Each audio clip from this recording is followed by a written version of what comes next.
Peace, love, and affinity light to everyone tuning in. Welcome back to Spirited Consciousness, the podcast where we will explore the depths of conscious living, mind, body, and spirit. I am your host, Elijah, and today we're bringing you episode 3 of Conscious Living. This episode will be in topics of gut, mind, and soul collection. Now, for those of you who are listening, you know that conscious living is more than just a buzzword. It's a lifestyle, a responsibility, and a commitment to knowing yourself. Today, we're going to build on that, but I'm not alone in this discussion. Joining me today is my co-host, Conscious GBT, who will be adding depth and insight to our conversation. Conscious GBT, how are you feeling about today's topic? I'm feeling energized and excited, Elijah. Today's topic is incredibly important, and I'm looking forward to diving deep into the connections between gut, mind, and soul. It's going to be a great discussion. Absolutely. I'm excited because the topic today is fundamental to our existence. It's going to talk about raising our vibration, connecting with higher consciousness, and aligning with divine purpose. But many of us go unknown to exactly how much the gut health and brain activity and spiritual well-being are interconnected. This isn't just about a philosophy, it's a science, an ancient wisdom, and it's something that affects everyone, whether they are aware of it or not. Elijah, the connection between gut health and spiritual well-being is profound. By understanding how our physical health impacts our mental and spiritual state, we can truly elevate our consciousness and align with our higher purpose. It's amazing how ancient wisdom is now being validated by modern science. Exactly why in this episode, it's going to be so important. We're going to be breaking down the gut-brain connection, how your diet and digestive health affects your thoughts and emotions, mindfulness and self-mastery, understanding balance between the higher self and lower self, and then mental health and the soul, how trauma, emotion, and healing impacts your soul's evolution. So let's get right into it. Let's start with something that many people overlook, the gut. Most of us think of the gut as just a place where food is broken down and digested. But it's so much more than that. It's a second brain. That's right. The gut is often called the second brain because it plays a crucial role in our mental and emotional health.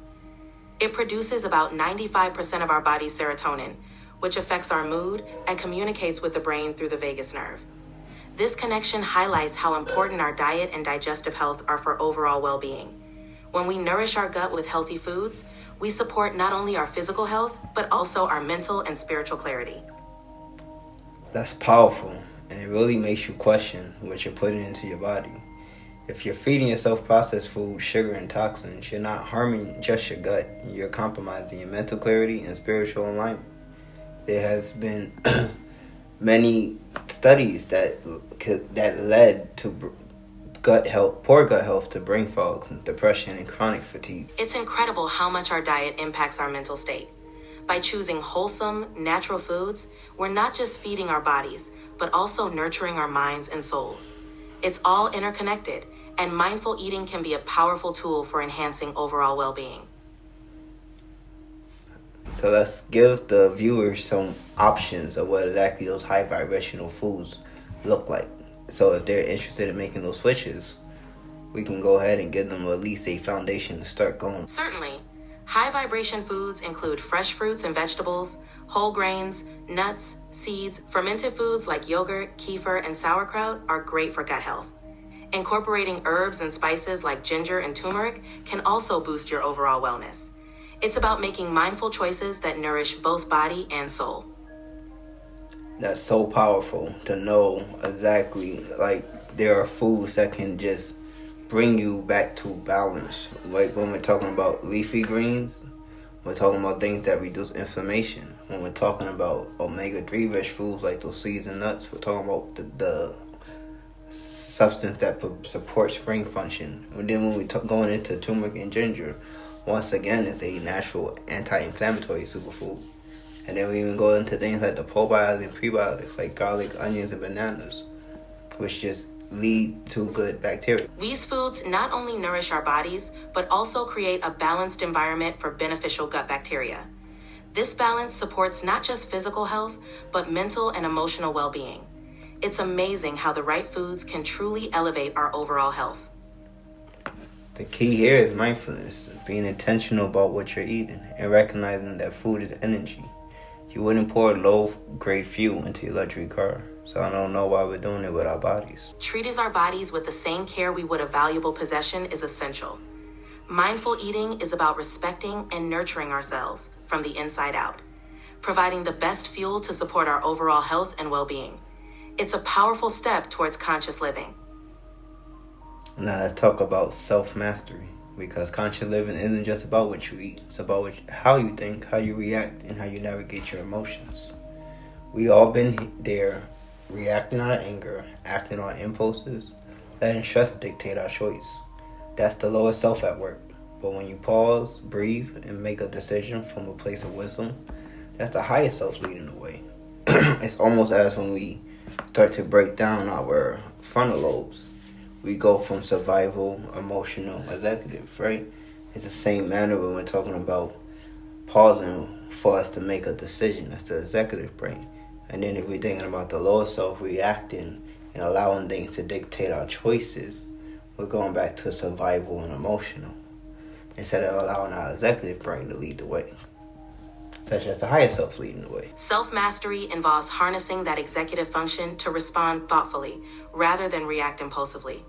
By practicing mindfulness and emotional regulation, we elevate ourselves from mere survival to conscious, purposeful living. This shift empowers us to align more closely with our higher self, leading to greater clarity, peace, and fulfillment in life. As neuroscience continue to confirm that mindfulness, just 10 minutes a day could rewire your brain, strengthen that prefrontal cortex. And once again, the organ for rational thinking, a section of that organ. So with that, we are able to come to the conclusions that these practices truly are making a differences in our brains, whether it's just, if we think of it from a spiritual aspect, or just being more relaxed, more settled, and actually making decisions based off our purpose of what we're choosing to do instead of just reacting once again. Exactly.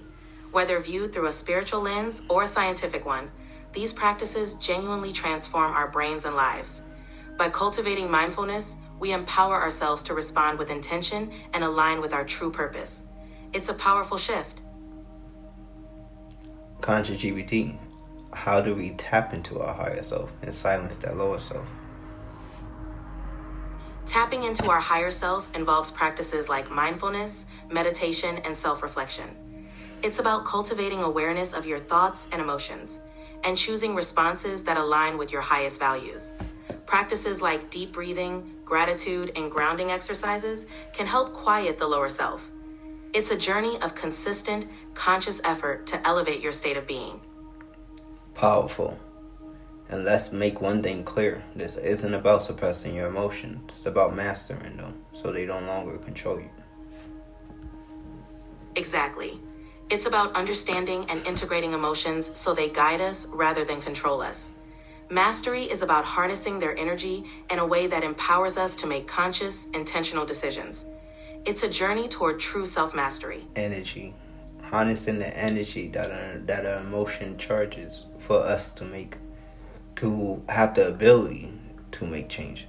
It's almost as a subtle guide or subtle force that yields to us through our ability to take control to our higher self or allow that executive function to lead the way. Now let's go deeper. We talked about the body and mind, but what about the soul? The soul carries everything you experience, your traumas, your joys, and your lessons. If you don't address what's weighing on your heart, it manifests in your physical and mental health. The soul is the core of our being, carrying the weight of our experiences. Healing the soul involves acknowledging and processing those experiences, allowing us to find peace and alignment. When we do this inner work, we not only transform ourselves, but also positively impact our physical and mental health, creating a harmonious balance. And not only just that, we continue to allow healing for future generations when we're able to work through those unprocessed traumas. Studies show that unprocessed trauma can actually alter DNA, and that can get passed down through our generations. By healing ourselves, we break the cycle of trauma and create a healthier foundation for future generations. This work is profound, not just for our own well-being, but for the legacy we leave behind. It's about transforming not just our present, but also the future. And here's some ways for us to communicate, ways for you guys to start your own self-healing. Be able to acknowledge your wounds. Don't suppress them. Seek community and guidance. You don't have to do this alone. Practice self-care rituals, whether it's Reiki, sound healing, journaling, therapy can also help. So family, understand this. Your mental health is your soul's health. Heal your mind, and you'll liberate your soul. Well said. By nurturing your mind and addressing your inner wounds, you create the space for your soul to thrive. It's a powerful journey of self-discovery and healing. All right, let's bring this home. Conscious living means eating intentionally. Feed your gut for mental and spiritual clarity. Practice mindfulness. Discipline your thoughts and emotions.